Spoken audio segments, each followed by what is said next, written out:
Good morning, good afternoon, good evening, whenever you're watching this. Today, I have the privilege of teaching Chapter 10 of Francis Schaeffer's book, A Christian Manifesto, titled By Teaching, by Life, by Action. So, Francis Schaeffer opens this last chapter with, what does this all mean in practice to us today? If you can think back with me to the opening of the book, Chapter 1 was titled The Abolition of Truth and Morality. He moves on to the foundations for faith and freedom, civil disobedience, revival, revolution, and reformation. And then I think we just talked about the use of force. So it's one thing for us to read through this book, and it was an awesome book to study through, but it's another one to understand it and really figure out how to put it into practice in everyday life. I think that is the aim of this chapter. Here's all the information, and now here's what you need to do.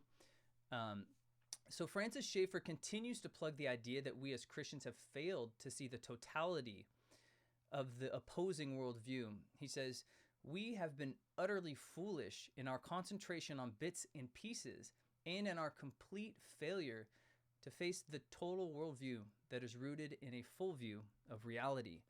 So we as Christians have a worldview that's rooted in the Bible, right? God's word.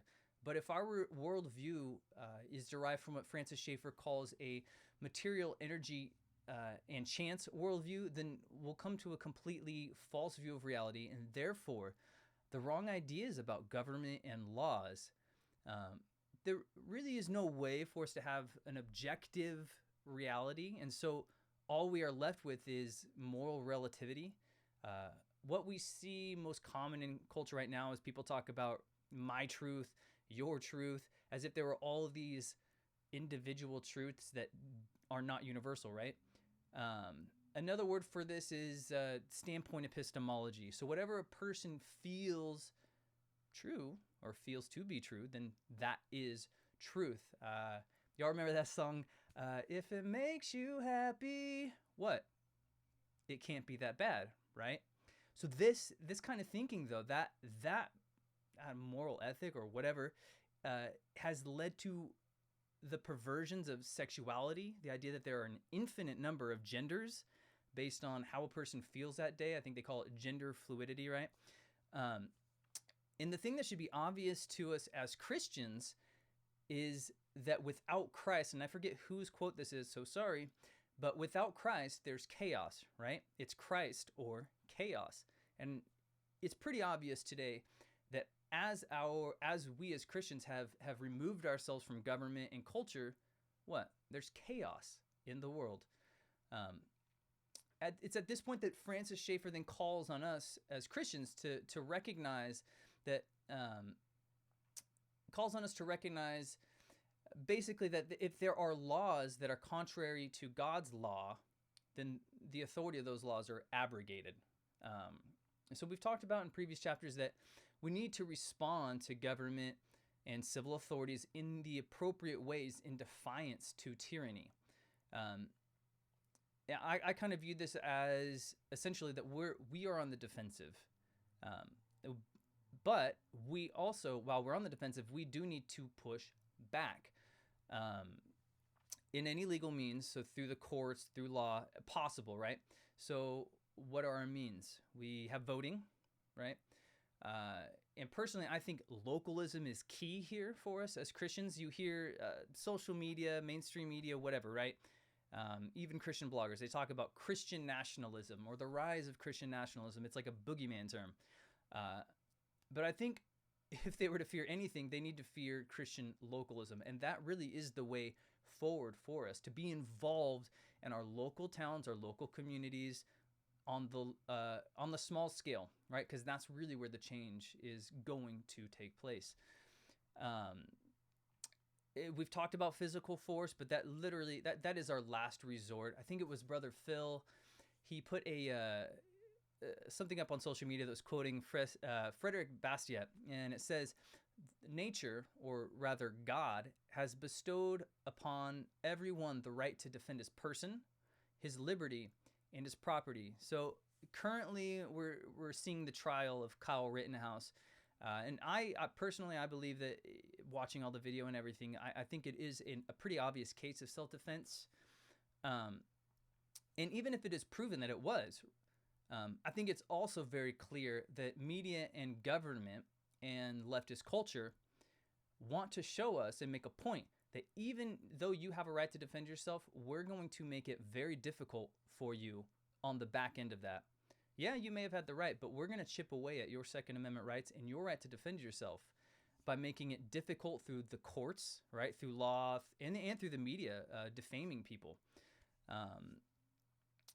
Anyways, enough of that rant. But like I said, they're continuing to chip away at that. But anyways, it's at this point that Francis Schaeffer really circles back to the idea of the window, if you remember, specifically that window that was opened in the 1980s regarding abortion. And he says we must use every means to roll back the results of that material energy chance worldview for the sake of our kids, our grandkids, future generations. I know I've talked about the idea of planting seeds for a force that we'll never see grow, and that's what we need to be doing today through localism, etc., is planting those seeds so that our future generations can reap the rewards and the benefits of what we're doing. But this material worldview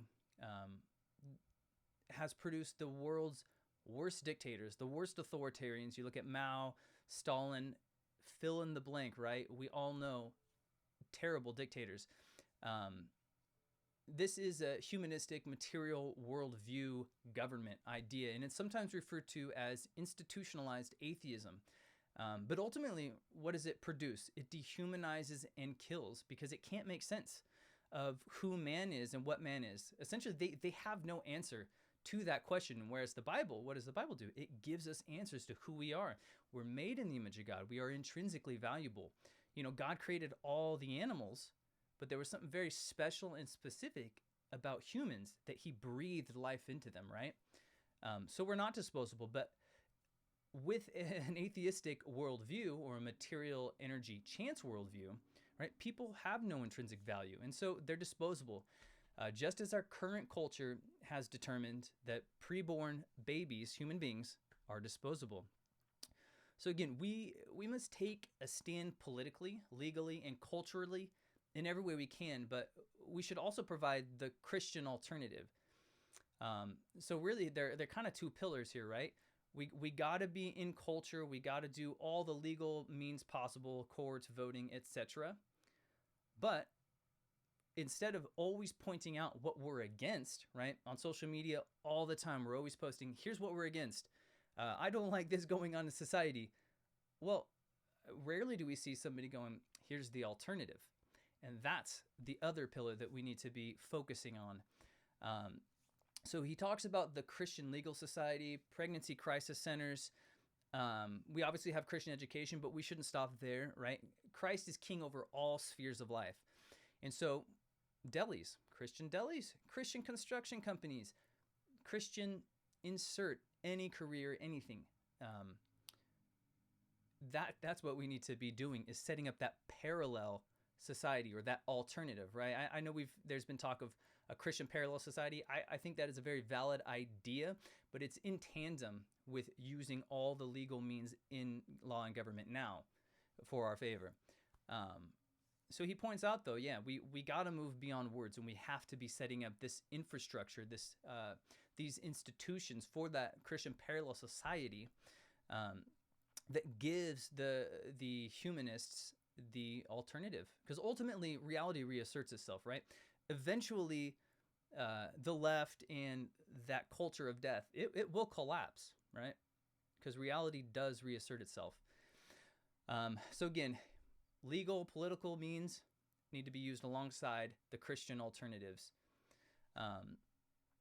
So this is kind of at the end of the chapter. I haven't mentioned this, but it is a short chapter, so this isn't a particularly long Sunday school, but it's at this point that Schaeffer kind of summarizes the manifesto. So I'll give a summary of the summary. 1, the Reformation brought governmental and societal change, free-form government with checks and balances, that contained a Christian consensus.